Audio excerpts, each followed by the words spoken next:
السلام عليكم، ام علي معكم. ان شاء الله تكونوا بخير.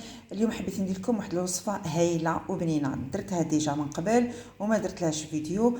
هاد المره كي حبيت نديرها قلت بلا غير نقسم معكم هاد التجربه هذه.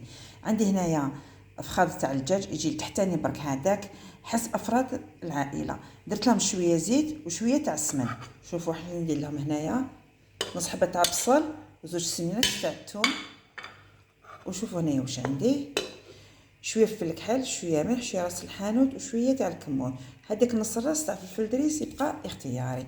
ندير الكل هدايا كاع يتقلوا فوق الفرنو ومن بعد نمرقوهم ونطيبوا الدجاج. هاو الدجاج تاعنا بعد ما طاب دوكا نخلوه يبرد ونديزو سيوه نسحقوا هاد العظام هدايا. عندي هنايا تاني زوج حبات بطاطا درتها فيها ديك لاصوص تاع الدجاج ونخليها تغلي ومن بعد نصفي هاد البطاطا نسحقها، درتها غير في لاصوص باش تجيني بنينه. نبداو نحضروا العقده تاعنا اللي هي حبه تاع البيض، قرصه تاع الملح، قرصه فلفل كحل، شويه تاع حليب وشويه تاع الفرينه.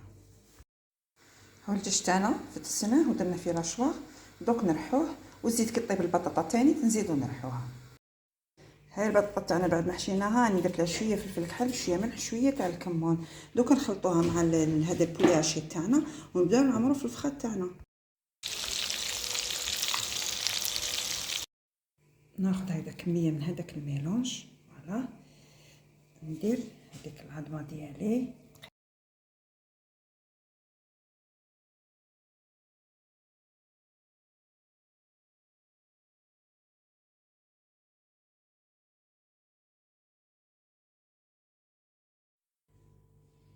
هاو الكويس تاعنا، هذيك لاصوص نزيد لها شويه صوص صوجا، فوالا هكذا.